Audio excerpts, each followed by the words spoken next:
Hi, my name is Ms. Hins. I teach American Studies and Public Service Practicum, the PSP class. Since I was in high school, I have really been involved in community service. I used to organize opportunities for my friends to do on a Saturday or after school. We'd go to Chicago and volunteer at the Greater Chicago Food Depository and other things. And then as I got older, I did a lot of volunteer work with my family and my college friends, and it's been a real important part of my life. I've made a lot of friends doing community service and met a lot of important people along the way, and ultimately it's led me to what I do today. I encourage everyone to find something that you can do to give back and get your friends involved, invite other people, and you'll be surprised at how much fun you can have.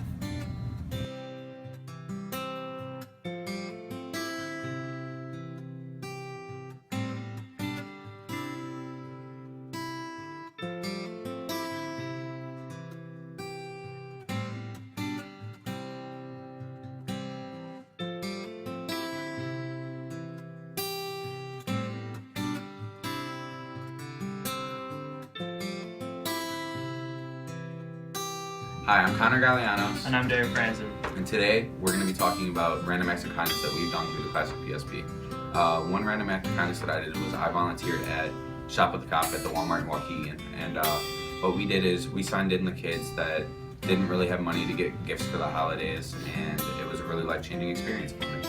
I simply just went to the drive-thru and paid for the person behind me. You know, simple acts of kindness like that just make people's day better.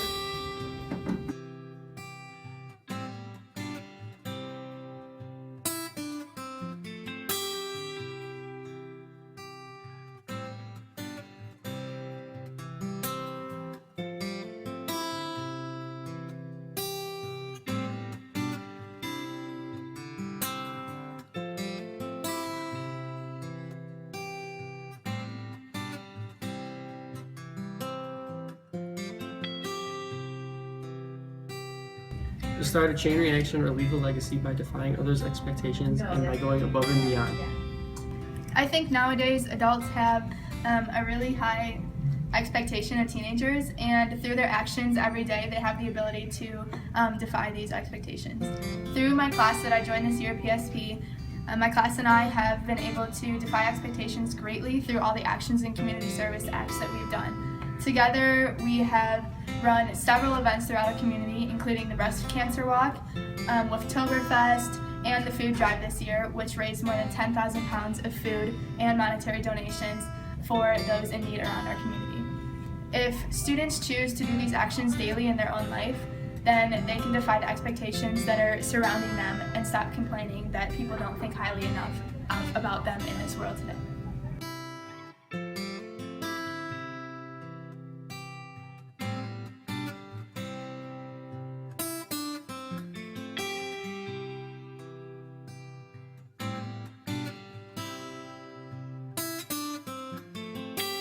First of all, I think there's several types of judgments that happen every day, unfortunately. I think there's also several different types of prejudice.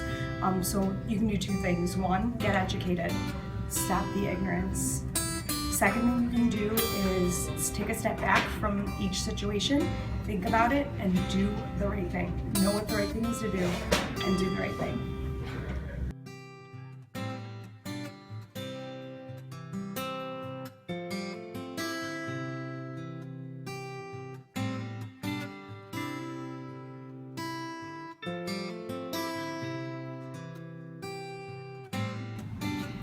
Rachel's challenge to me is really about giving us the opportunity to show our best selves.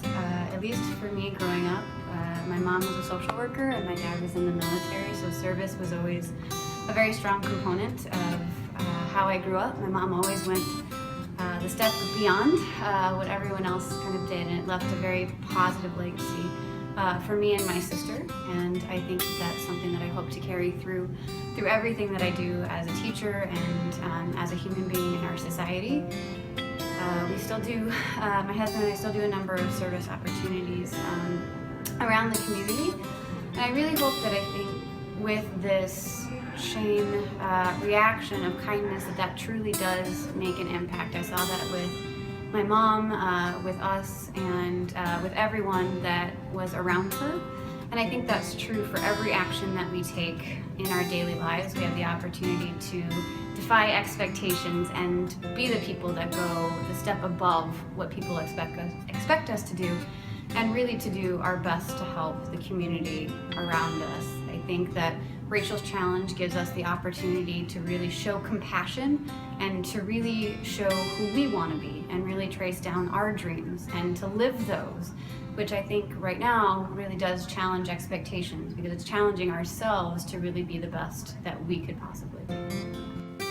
Rachel's Challenge can be a very profound experience. We did it in 2011, 5.5 years ago already, and we saw an immediate positive effect. Right after the assembly, it was dead quiet, and people went back to their classes and debriefed, and in the coming weeks after that, we saw people trying to make an effort to reconcile with friends that they had fallen out with. So we saw some forgiveness. We saw people just smiling a little bit more, reaching out to people who may be marginalized, being willing to step in if somebody's being bullied, not bullying as much, realizing that I just meant that as a joke, but realizing that even that joke could hurt somebody's feelings. So being more careful with their words.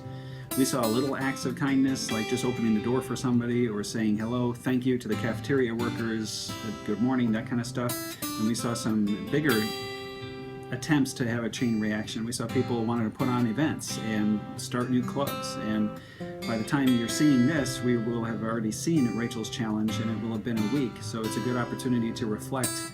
What are the priorities and values of your life? What do you want your legacy to be? What are you doing in this community at Grays Lake North to leave a legacy?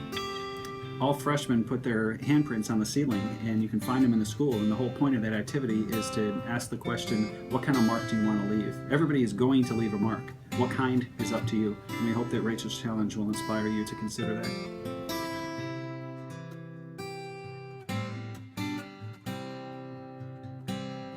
My sister was the original creator of the GNHS Nice Things Twitter page, and she passed it on to me when she graduated. And since then, I've had the opportunity to spread kindness through social media, which has made a really positive impact on the school and my life as well. And I want to help others join in Rachel's Challenge of spreading kindness and ending bullying, and together we can be the power.